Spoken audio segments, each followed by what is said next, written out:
नमस्कार दोस्तों, आप देख रहे हैं नमो भारत न्यूज। मैं हूं अतुल शुक्ला। दोस्तों, भारत का पूरे एशिया में सिर्फ दो ही दुश्मन है, एक है चीन और एक है पाकिस्तान। अक्सर ही इन तीनों देशों की तुलना की जाती है।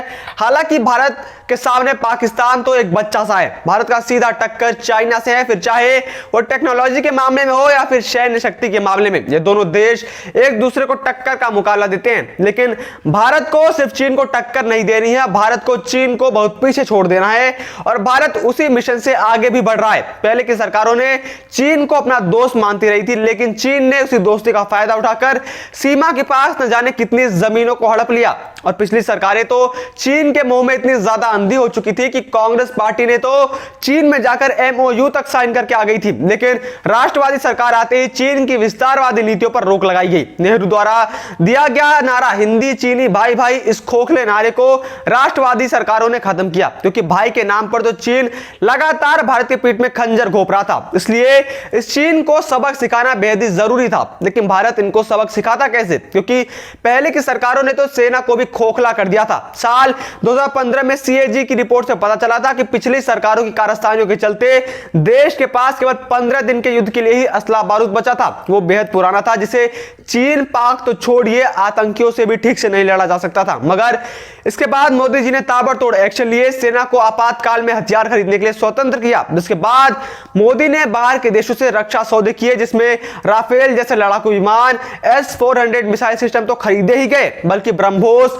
और आकाश जैसे मिसाइल को भारत के अंदर स्वदेशी आत्मनिर्भर के तहत बनाया गया। इसके साथ ही भारत ने अक्टूबर 2020 में डीआरडीओ ने मिसाइल असिस्टेंट टारपीडी सिस्टम स्मार्ट का सफलतापूर्वक टेस्ट किया। इस हथियार को समुद्र में लड़ाई के दौरान गेम चेंजर कहा जा रहा है। वहीं दूसरी तरफ भारतीय सेना की ताकत बढ़ाने में डीआरडीओ का सबसे अहम योगदान है। पिछले साल 18 दिसंबर को रक्षा मंत्री राजनाथ सिंह ने अस्त्र मिसाइल अस्त्र MKI वायुसेना प्रमुख को सौंपा। यह पूरी तरीके से स्वदेशी निर्मित यह मिसाइल हवा में ही दुश्मन के हमले को नेस्तनाबूद कर सकती है। पिछले साल ही भारत ने बॉर्डर सर्विलांस सिस्टम लद्दाख में तैनात किया। इसे दिन और रात के सर्विलांस के उद्देश्य से बनाया गया है। इस रडार सिस्टम में hi tech XR electro optical sensor लगे हुए हैं, जो दिन रात निगरानी करेंगे। इन्हें हाइब्रिड एनर्जी सेंसर्स के साथ ऊंचाई वाले इलाकों में लगाया गया है, जिससे अब सेना को 0 डिग्री से नीचे के तापमान में दुश्मन की घुसपैठ या फिर सैनिकों की पेट्रोलिंग का पता चल जाएगा। और ऐसे ही कई एडवांस हथियार भारत के बेड़े में पड़े हुए हैं। लेकिन सबसे खतरनाक हथियार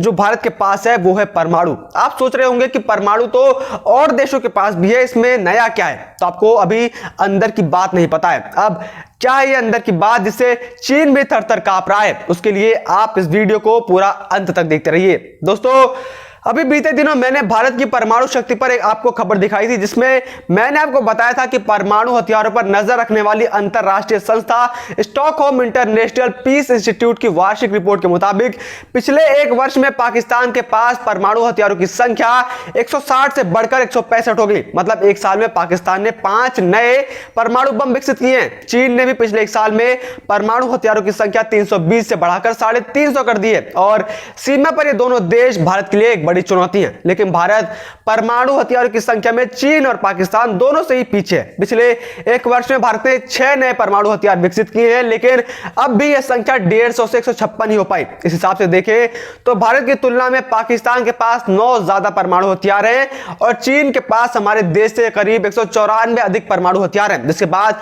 काफी लोग डर गए थे कि भारत तो कमजोर है, लेकिन वास्तविकता बिल्कुल ही आपके सोच के उलट है। दोस्तों, भारत अपने परमाणु शक्ति पर कार्य कर रहा है। भारत लगातार इसमें तेजी से काम कर रहा है, लेकिन यह बात किसी को पता नहीं है। दरअसल भारत सरकार अपने कुछ मिसाइल परीक्षणों के बारे में बयान तो देती है, लेकिन वह अपने परमाणु शस्त्रागार की स्थिति या आकार के बारे में कोई भी जानकारी नहीं देती है, जिससे इसे राज रखा जा सके। इसके साथ ही भारत के पास इतने कम परमाणु होने के बाद भी भारत कमजोर नहीं है, क्योंकि भारत इन परमाणु को आकाश, जमीन और समुद्र तीनों जगह से लॉन्च कर सकता है। बाकी इस बारे में आपको डिटेल से जानने के लिए आप हमारी परमाणु वाली वीडियो देख सकते हैं, क्योंकि इस वीडियो में मैं आपको उस गुप्त जानकारी के बारे में बताऊंगा, जिससे आपको पता चलेगा कि कैसे भारत परमाणु के मामले में चीन से भी आगे है। दोस्तों, एक रिपोर्ट के मुताबिक हथियारों के मामले में बेहद गुप्त रूप से भारत यूके और फ्रांस से भी आगे निकल गया है और जल्द ही प्रमुख अंतरराष्ट्रीय सीमा से जुड़े मुद्दों में भारत इन देशों पर हावी भी हो सकता है।